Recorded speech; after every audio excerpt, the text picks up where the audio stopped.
Hey y'all, welcome back to Cooking with Henna Soul, and today we are going to be making my Popeyes order. But before we do, go hit the subscribe button and turn on your notification bell so that you never miss a video.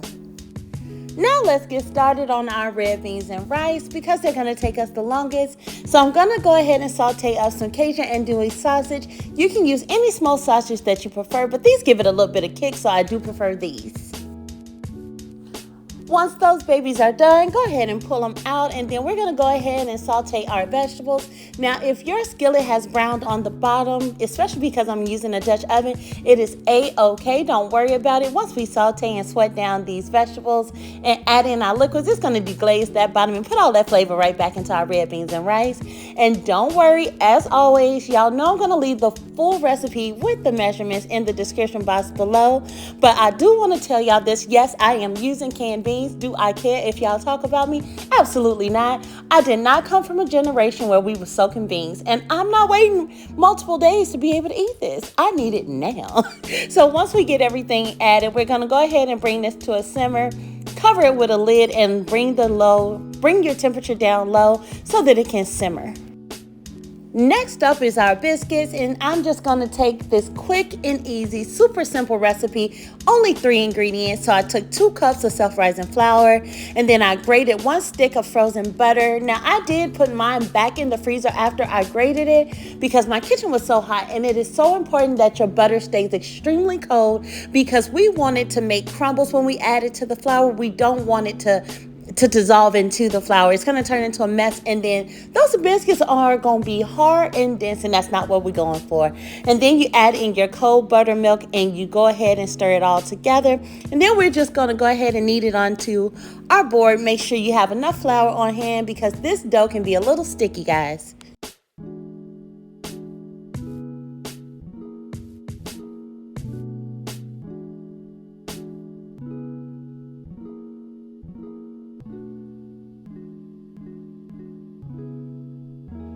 So when you're working with your dough, guys, it is so important that your surface and your hands are floured because, as I said, it definitely gets sticky and we don't want it to turn into a mess, and we really don't want to overwork this dough. So we are just making sure that no crumbs are left behind, getting it all combined, folding those layers in so that you do not have a dry biscuit. We're not doing that. And then once we have everything combined, we're going to go ahead and roll it out, and you want to leave it about a 1/2 inch thick.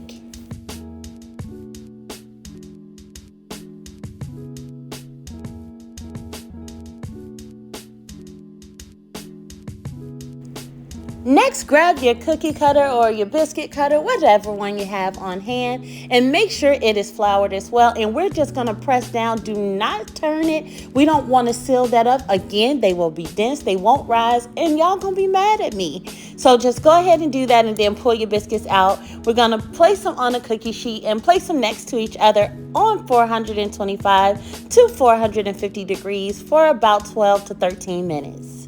And of course, no biscuit is complete without some melted butter on top.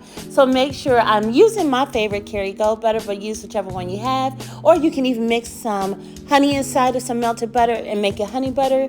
But my honey is allergic to honey, so we have to go for just butter. All right, as you can see, our beans are just about done. So we're going to go ahead and add our sausages back in. Let it simmer for just about another 5 minutes, and then these babies are good to go.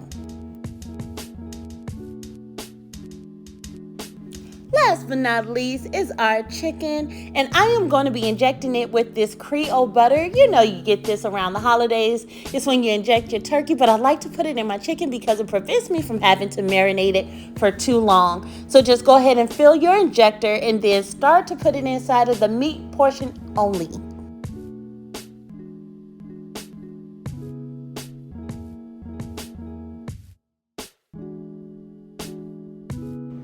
Once that's done, we're going to go ahead and season these babies on up. And as I said, the full recipe and measurements are right down below in the description box.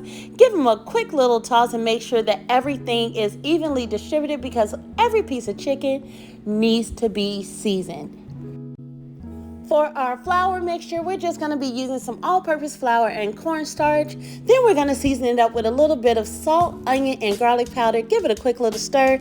Set it to the side so we can start our egg wash. And our egg wash is just going to consist of 3 eggs, a couple of dashes of hot sauce or more if you like it spicy, and about a 1/4 cup of buttermilk. And then we're going to give that a quick little stir and make sure that it's well combined so that we can have this is our wet mixture for going in between our flour.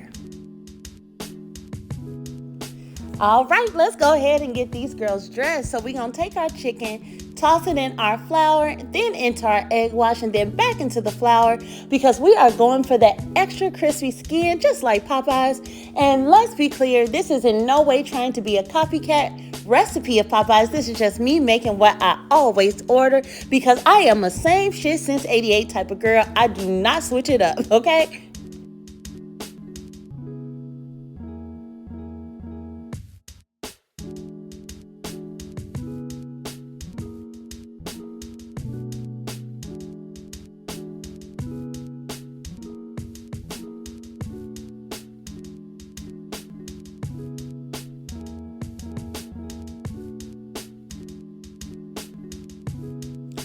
Once all your pieces are coated, let's go ahead and drop it into our hot oil. Now, I am using peanut oil, but you can use whichever one you prefer or whatever you have on hand. Drop our chicken in and we're going to let them fry.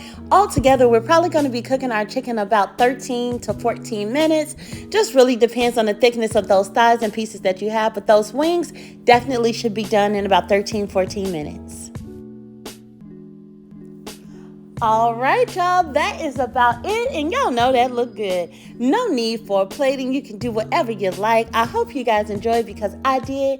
Don't forget to go follow your girl on Instagram and TikTok. All of the links are below, as well as my cookbooks. And until next time, bye, y'all.